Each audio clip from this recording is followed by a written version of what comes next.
The Turtle Room: Education, Conservation, Survival. So, conservation through commercialization, right? I know that you've probably been asked about this a million times, but I wanted to ask specifically about the bearded dragon and what you think about that now, looking at it years later and having a part in the fact that it's in the smuggling of it and every PetSmart. All right, bearded dragons back in the early 1980s, because they're endemic to Australia, were extremely rare in captivity. And many people back in those days were going to Australia and smuggling a few things back here and back there and here and there and other things, like small time stuff. Not anything organized for big money, but really more organized because you wanted them, you know. And large amounts of money would be spent doing that. But with the bearded dragons, a friend of mine, I won't mention any names, but he's a fairly famous conservationist now from Europe, smuggled in several, at that point they weren't even Pagonia, they were I think Amphibolurus, Barbados, the coastal bearded dragon, and he smuggled in more of what was then Amphibolurus, which was now Pagonia viticeps, and that's the one, the inland bearded dragon is the one you see mostly in the trade today. That's what came in originally most. And what he did is that he imported them in. He had a breeding facility in the Canary Islands. And he kept, all of them were illegal, the adults, but he bred them for 2 or 3 years, and he said, did I want to buy any? And I said, well, of course I did, because I had already a few that I had bought from other people that had smuggled them in or had them mailed to them or whatever. And he had 300 of them.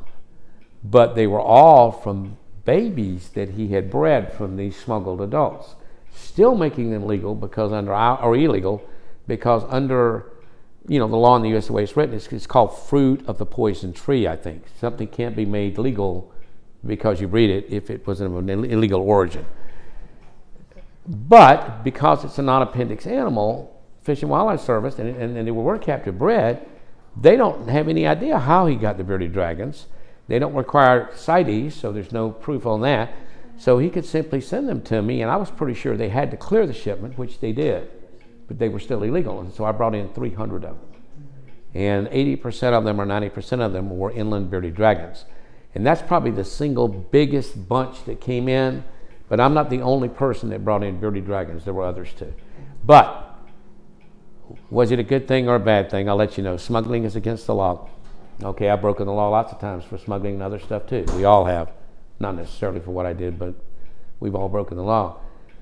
But the good that the bearded dragons have done, number one, nobody's ever going to smuggle a bearded dragon.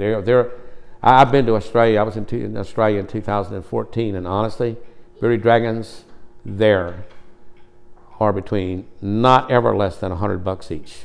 Okay, they're way more expensive in Australia than here. So they're so cheap. What they've done is they've killed the trade for those wild-caught sheep disposable pet lizards that used to come in, Trachydormus, long-tailed skinks, Calotes versicolor, you know, I'm trying to think, Plica umbridica. Those are iguanids, small, inexpensive lizards from Central and South America. And virtually those were imported for the pet trade in the 70s and 80s and before then, and even on up in the 90s, and even today some still come in. And they're sold, and they're basically, most of them under $15, and they become then a disposable pet. How the hell do you turn a living organism into a disposable pet? I mean, that's one of the things that pisses me off so much. So at least with the bearded dragons have killed the market pretty much for the imported lizard. I mean, there's no PetSmart, there's no Petco, there's no private person that has any sense at all that's going to buy a $10 lizard for their kid when you can buy a $10 bearded dragon that somebody bred and learn, get the setup, you know how to care for it. And they basically almost changed the way that people look at reptiles in a way, because reptiles have now become mainstream America. Every household now almost has had reptile, or a high percentage of them, just like in the tropical fish business. You know, every house has had, you know, I mean, people don't hate fish because they have fish in their house and they eat fish. When I was a kid, everybody hated snakes, other than me and a few others like me. They hated them. I mean, they wanted to kill them.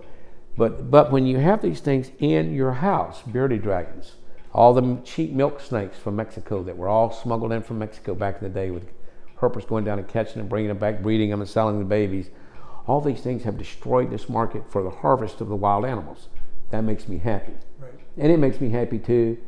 Nobody ever would try to smuggle a bearded dragon. Not ever. Right. Why? For more information on this and other exciting Colonian species, visit theturtleroom.com.